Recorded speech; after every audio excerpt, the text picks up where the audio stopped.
I'm not going to stoop to the level of calling Mr. Hauser a religious freak. Um, I think all of you are aware of my opinions of people who take religion just a little bit too seriously. Um, the problem here with religion that surfaces in this certain course of events is something that I do feel deeply about.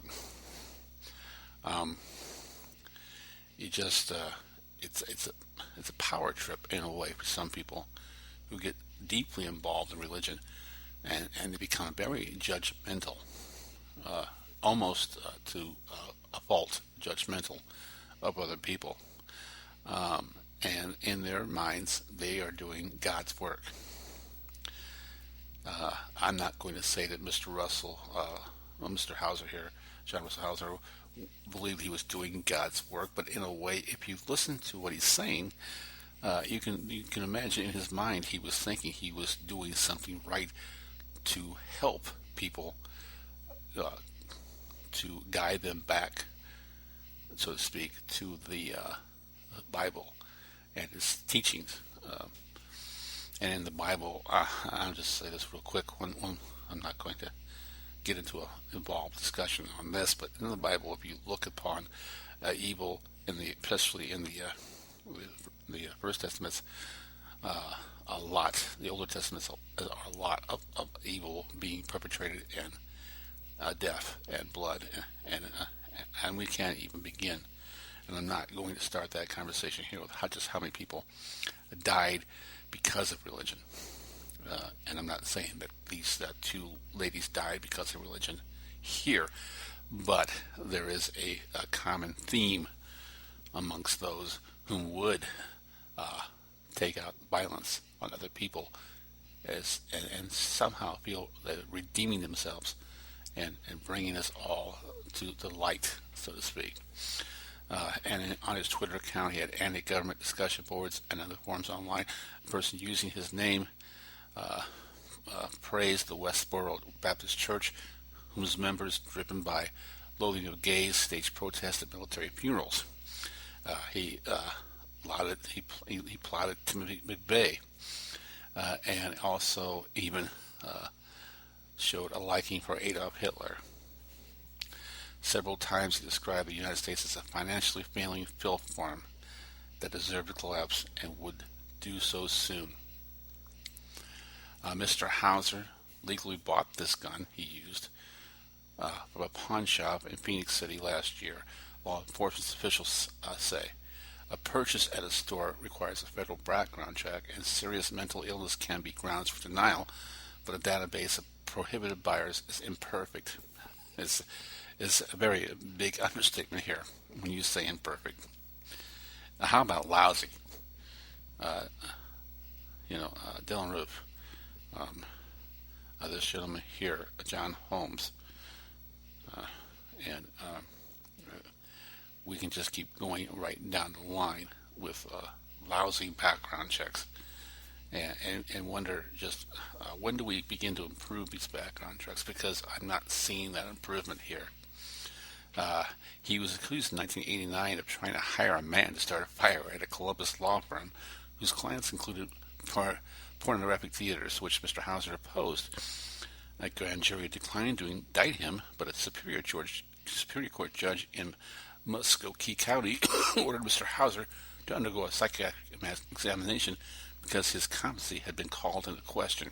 In 1989, this man's competency had been called into question trying to start a fire at a law firm. And he acquired a gun in 2014. I would think that there should be at least some effort on his part to explain himself before he is allowed to purchase a gun. Sir, yes, you tried to start a fire at a law firm. You were evicted from a house and tried to explode that house. Yes, your mental stability should be called into question on a background check. In those two cases alone, not only would I see a reasoning never to allow this man a weapon of any sort, less a gun, and and definitely um, this man might be a great candidate for a mental institution. He later opened a pub in LaGrange, Georgia. Boy, I would have loved to have had a beer there, where the local authorities accused him of selling alcohol to minors. After his company's liquor license was revoked in 2001, he placed a banner with a swastika outside the pub. The LaGrange Daily News reported at the time, he explained that the people who used it, the Nazis, they did what they damn well pleased. Just, I mean, right down the line here. This is now past 1989. We're now to 2001. We're now to, it may seem like a long time, but 13 years before he's allowed to buy a weapon. A man now who's shown his affection and affiliation, so to speak, with the Nazi Party. And you throw on the arson and the attempt to explode the house he got evicted from. Okay. He filed bankruptcy in 2002 in a home foreclosure that led to a courthouse sale in 2014. Mr. Hauser's mother recently gave him $5,000 to start anew, with talk of finding a job in Texas. An official said he had recently visited a church food bank. In April 2008, Mr. Hauser's family members obtained a protective order against him in a court in Carroll County, Georgia. Yes, his family members in 2008 ordered a protective order against their own family member. And less than 6 years later, he can purchase a gun. His wife grew fearful enough that she removed weapons from the house, court records show. The family asked that the court involuntarily commit him to a hospital for psychiatric care. He was subsequently admitted to a hospital in Columbus. So, again, here is a documented event of this man being committed to a mental hospital, and still no red flags on the background check.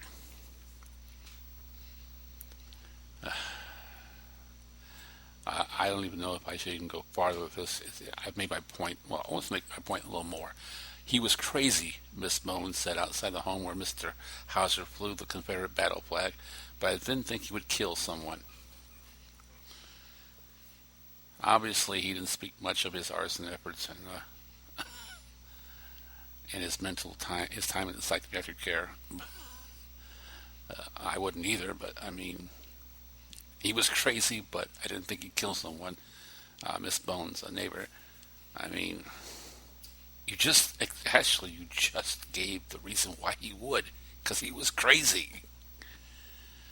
Now, I'm not going to go into the Confederate battle flag being outside his home, even though Miss Ramsell said that Mr. Hauser cultivated a reputation as somewhat of an anarchist, and obviously was very deeply rooted in Southern Confederate beliefs.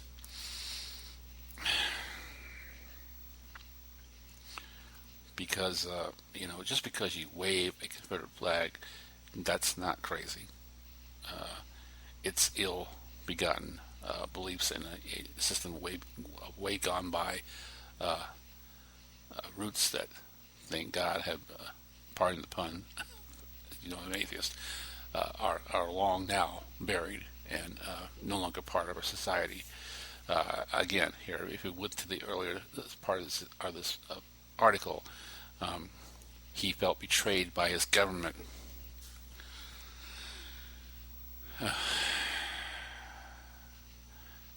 Police said Mr. Hauser had been in Lafayette since July 2nd or 3rd, staying in a motel.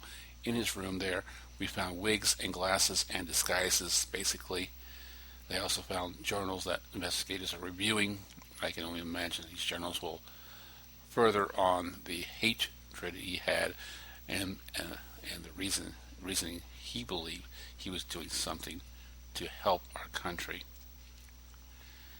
It's apparent that he was intent on shooting and then escaping, Chief Kraft said. What happened is that quick law enforcement response forced him back into the theater, at which time he shot himself. That takes away the the Muslim jihadist theory from me a little bit there. Still very cowardly.